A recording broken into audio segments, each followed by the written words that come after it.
सो हमने कहा कि अगर हमारे पास ओके इंथैल्पी ऑफ रिएक्शन की हम बात करते हैं, इंथैल्पी ऑफ कंबसन, इसको हम कहते हैं delta of C of H. Enthalpy of formation, इसको हम कहते हैं delta F of H. Enthalpy of reaction, इसको कहते हैं delta R of H.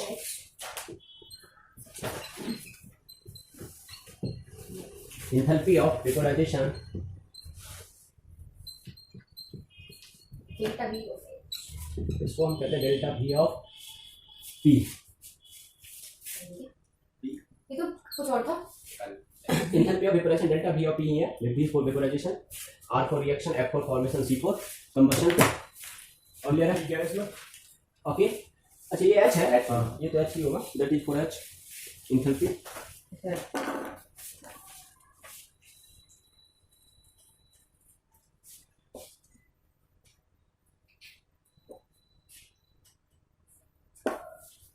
So this is delta V of H. इसी को अपन ने कहा कि अगर हमने टेम्परेचर क्या कर दिया, फिक्स कर दिया, प्रेशर क्या कर दिया, फिक्स कर दिया। टेम्परेचर हमने रूम टेम्परेचर कर दिया, प्रेशर हमने 1 बार कर दिया या 1 atm कर दिया, तो ये जो हमारा इंथैल्पी ऑफ फॉर्मेशन होगा या इंथैल्पी ऑफ कंबसन होगा या इंथैल्पी ऑफ रिएक्शन होगा या इंथैल्पी ऑफ ओके हमारा वेपोराइजेशन होगा, ये क्या हो जाएगा? स्टैंडर्ड हो जाएगा। ये क्या हो जाएगा? स्टैंडर्ड हो जाएगा। इसी को अपन कहेंगे standard enthalpy of combustion. Standard enthalpy of combustion that is delta C of H not या delta C of H cross. तो ये दोनों तरीका होता है standard enthalpy of formation combustion को लिखने का। उसी तरह से अपन क्या करेंगे? Standard okay enthalpy of formation, standard enthalpy of formation. तो स्टैंडर्ड इंथैल्पी ऑफ फॉर्मेशन को आप क्या लिखोगे? Delta F of H not या डेल्टा एफ ऑफ एच, इस तरह से ये हो गया आपका। उसके बाद क्या हो गया? Standard enthalpy of reaction, standard enthalpy of reaction. इसी को आप क्या लिखोगे? Delta R of H not या delta R of H cross. उसी तरह से आपका आ जाएगा standard okay enthalpy of vaporisation. So standard enthalpy of vaporisation को तुम लिखोगे delta of V of H not या delta of V of H cross. ये हमारे पास आ गया स्टैंडर्ड। ये सारे के सारे क्या है? स्टैंडर्ड। तो आज के क्लास में ये सारे चीज का मतलब समझेंगे ओके 1 by 1। ये सारी चीजों का हम मतलब समझेंगे 1 by 1। तो पहला हेडिंग आप लिखो, इंथैल्पी ऑफ फॉर्मेशन। पहला हेडिंग आप लिखो इंथैल्पी ऑफ ओके फॉर्मेशन। पहला हेडिंग लिखो enthalpy of formation, enthalpy of formation.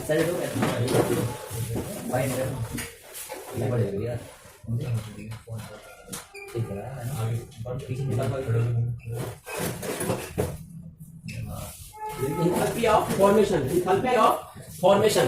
तो हमारे पास दो बातें होंगी, एक बातें होगा enthalpy of formation. Enthalpy of formation मतलब अगर हम कोई भी 1 मोल कंपाउंड बना रहे हैं तो 1 मोल कंपाउंड बनाने में जितना एनर्जी रिलीज होगा, 1 मोल कंपाउंड बनाने में 1 मोल कंपाउंड के फॉर्मेशन में जितना एनर्जी रिलीज होगा, जितना इंथैल्पी रिलीज होगा, उसको हम कहेंगे इंथैल्पी ऑफ फॉर्मेशन। सिंपल हो गया। इसी में हम दूसरा टर्म डिफाइन करेंगे स्टैंडर्ड इंथैल्पी ऑफ फॉर्मेशन। तो जब हम standard enthalpy of formation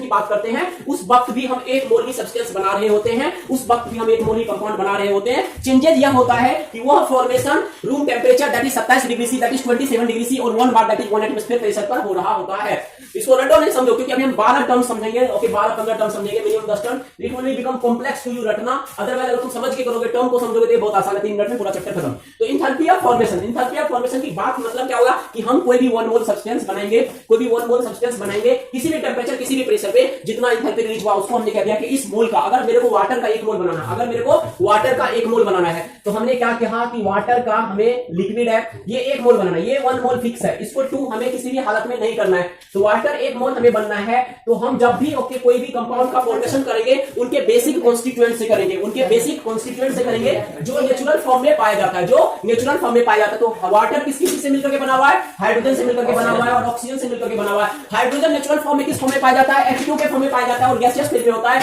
oxygen nature में किस फॉर्म में पाया जाता है? O2 के फॉर्म में पाया जाता है और वो भी गैसियस फेज में होता है। तो अपन यहां पर लिखेंगे H2 का गैस प्लस का O2 का गैस। अब इसको हम बैलेंस करेंगे तो हमें ऑक्सीजन के कितने मॉलिक्यूल चाहिए? 1 मॉलिक्यूल चाहिए। यहां पे कितने हैं? 2 है, है, ऑक्सीजन के कितने यहाँ पे 2 है, तो यहाँ पर 1/2।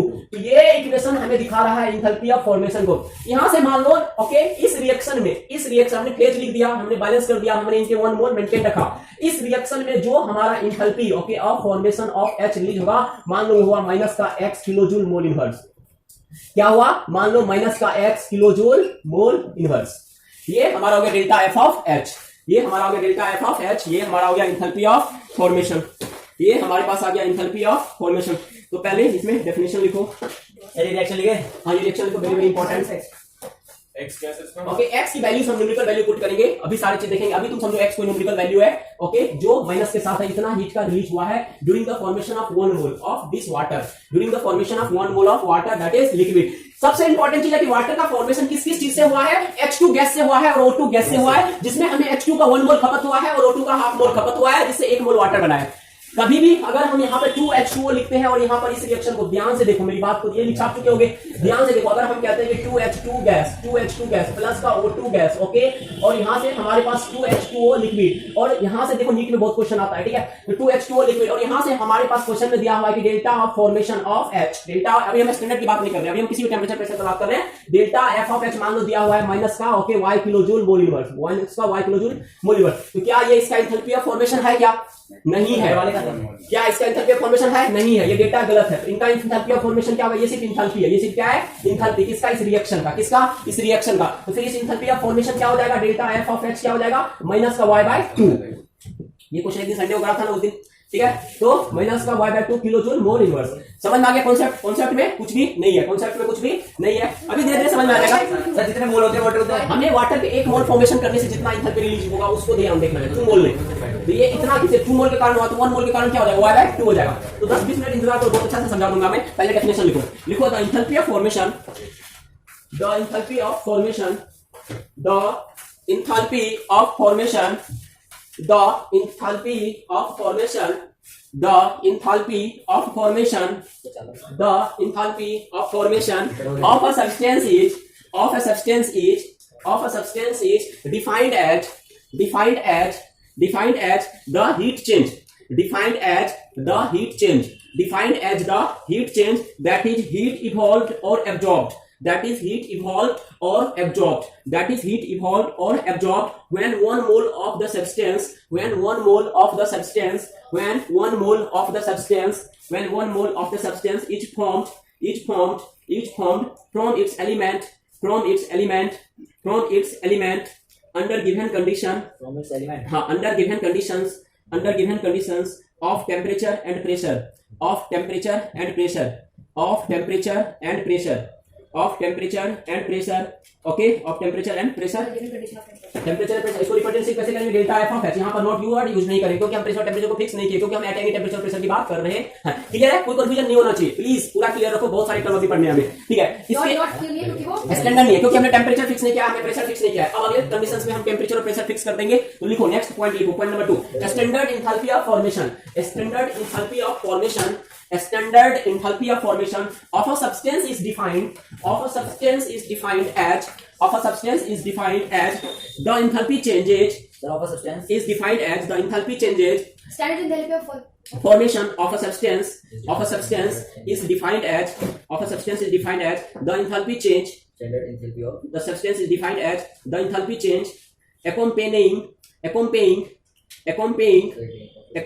of a substance. okay, defined as enthalpy change accompanying the formation of 1 mole of the substance, 1 mole of the substance, the formation of 1 mole of the substance, 1 mole of the substance in the standard state, in the standard state from its elements, from its element, also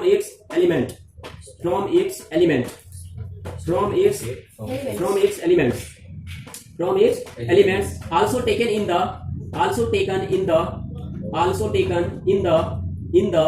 standard state, that is 298 Kelvin and 1 bar pressure, मैं आज के class में सारे reaction की value लिखूंगा, तो तुम्हें याद नहीं करना, तुम्हें समझने के लिए वो डेटा लिखा जा रहा है, ठीक है। तो this is I think question में डेटा दिया हुआ रहता है, सिर्फ अगर तुम्हें जरूरत पड़े तो ऐसे समझा देना, ठीक है। बोर्ड में तुम ऐसे समझा सकते हो, बट देखते देखते थोड़ा बहुत आइडिया आ जाएगा, इसका वैल्यू 290 के आसपास आएगा, क्यों आ रहा है? क्योंकि एनर्जी रिलीज हो रहा है। जब भी कोई फ्री एटम कंबाइन होकर के कोई स्टेबल कंपाउंड बनता है तो वो क्या होता है, एनर्जी रिलीज होता है। आज के क्लास में समझ आएगा कि पैसिव क्वेश्चन वर्क सारे डॉट आपका क्लियर हो जाएगा। फिर भी क्लियर होगा तो फिर मेरे से पूछना, फिर भी मैं बता देता हूं। जब भी कोई कंपाउंड स्टेबल कंपाउंड बनता है, जब भी स्टेबल कंपाउंड बनता है तो एनर्जी रिलीज होता है, एनर्जी रिलीज होता है। जब फ्री स्टेट में होता है तो वो उतना ओके, वो भी फ्री स्टेट में भी हर कंपाउंड स्टेबल होता है, लेकिन जब वो कंबाइन होता है तो और ज्यादा स्टेबल होता है। और कोई भी कंपाउंड जब ज्यादा स्टेबिलिटी की तरफ बढ़ता है तो स्टेबिलिटी का एक ही राज है पूरी दुनिया में, एनर्जी रिलीज कर दो। अगर तुम्हें स्टेबल होना है तो एनर्जी रिलीज करो, ओके। यही पूरे ऑर्गेनिक कंपाउंड, पूरे फिजिकल कंपाउंड, पूरे हर जगह हो रहा है, पूरे chemistry based on this thing, energy release करता रहता है। तो क्योंकि ये स्टेबल, वाटर क्या बहुत स्टेबल है, वाटर अर्थ पूरे अर्थ पे 70% मात्रा में वाटर पाया जाता है, इसका वाटर बहुत स्टेबल कंपाउंड है, इसीलिए वो एनर्जी रिलीज करता है। जब भी वाटर का फॉर्मेशन हुआ तो एनर्जी रिलीज हुआ था। तो अगर तुम पिछले आज से 10 लाख साल पहले चले जाओगे, 20 लाख साल पहले चले जाओगे, जब हमारा अर्थ का फॉर्मेशन हो रहा होगा, जब हमारा अर्थ का फॉर्मेशन हो रहा होगा, क्या उस टाइम पर वाटर होगा अर्थ पर? नहीं, उस टाइम पर क्या था, सिर्फ आग का गोला था। अर्थ सिर्फ क्या था, आग का गोला था। अर्थ क्या था, सिर्फ आग का गोला था। तो फिर इसमें इतना पानी कहां से आया, फिर इसमें इतना पानी कहां से आया? हमारा जो सोलर सिस्टम है, हमारा जो यूनिवर्स है, हमारे अर्थ पे ओके लगभग 3 लाख करोड़ साल तक अटैक हुआ। किसके द्वारा? दूसरे सोलर सिस्टम के द्वारा। हमारे अर्थ पे अटैक हुआ 3 लाख करोड़ साल तक। जब अटैक हो रहा था तो वो जो ओके एलिमेंट आता था हमारे अर्थ पे, उसमें पानी का क्रिएशन होता था, यही रिएक्शन होता था, okay. So this is the thing. अब ये एनर्जी निगेटिव में था, पहले से पॉजिटिव था, वो को न्यूट्रलाइज करते करते धीरे धीरे टेम्परेचर अर्थ का क्या होगा, कम होता गया, ओके। हाँ ओके, अर्थ का टेम्परेचर कम होता गया और अर्थ का टेम्परेचर ऐसा हो गया कि हमारा लाइफ क्या है, एग्जिस्ट कर रहा है। क्या हम आने वाले समय में जिंदा रहेंगे? नहीं, आने वाले समय में अर्थ बर्बाद हो जाएगा, हम सब मिटने वाले हैं, ठीक है। तो ह्यूमन पीरियड जो है ये भी एक सर्टेन टाइम के, एक सर्टेन टाइम के बाद ह्यूमन पीरियड खत्म होने वाला है, ठीक है। उसके बाद फिर कोई और पीरियड आएगा जिसमें कोई अदर तरह के एनिमल जन्म लेंगे, ठीक है। तो इससे ह्यूमन पीरियड से पहले क्या था, डायनासोर था, ओके। जब डायनासोर का पीरियड था उस टाइम पर कोई ह्यूमन एग्जिस्ट नहीं करता था, सिर्फ और सिर्फ पूरे अर्थ पे डायनासोर एग्जिस्ट करता था। डायनासोर से पहले भी कोई और पीरियड था जो हमें अभी पता नहीं है, उससे पहले भी अदर पीरियड था। तो हमारे तरफ पूरे अर्थ पे कम से कम 100 ऐसे पीरियड्स चेंजेस होते गए हैं। तो सिंपल सी बात है, हमें कुछ भी नहीं है। अगर तुम पूरा साइंस को समझ जाओगे तो तुम्हें ऐसा लगेगा हम जन्म ही क्यों लिए, इससे जन्म ही नहीं लेते। हाँ, इतना कुछ सोचना पड़ रहा है, नहीं फिर तो जाना ही है, काहे के लिए। डायनासोर की अलग होती थी हमसे बहुत। डायनासोर क्या था वो, ओके टेम्परेचर ज्यादा, उस टाइम पर जो हमारा एटमॉस्फेरिक कंडीशन था, अभी का एटमॉस्फेरिक कंडीशन नहीं था, ठीक है। अभी क्या है, हमारे एटमॉस्फेरिक कंडीशन में स्टेबिलिटी है। What do you mean by stability in atmospheric condition? अब फिक्स है कि बारिश अगर हुआ तो तुम प्रेडिक्ट कर सकते हो कि आने वाले कितने समय के बाद बारिश होगा, ठंड रिपीट हो रहा है, ओके, तुम्हारा ओके गर्मी रिपीट होता है। ये क्या होता है, स्टेबल सिचुएशन है, स्टेबल क्लाइमेट है। तो अगर तुम्हारा स्टेबल क्लाइमेट होता है तो वहां पर ही सिर्फ ह्यूमन बीइंग्स एग्जिस्ट कर सकता है। अगर तुम पोल पे जाकर रह लो तो नहीं रहो, अभी भी कोई पोल पे नहीं रहता है, तो तुम पोल पे देखो जमीन ऐसे खाली है, जाके एक्वायर कर लो, घर बना लो, फिल्म बना सकते, कोई दिक्कत नहीं है, समझ आ रहा है ना। लेकिन करोगे क्या? तो वही होता है, ओके, जहां पे एक आदमी सब आदमी रहना चाहता है वहीं पे आके भीड़ होना इकट्ठा हो जाता है, फिर उसकी पोस्ट बढ़ जाती है।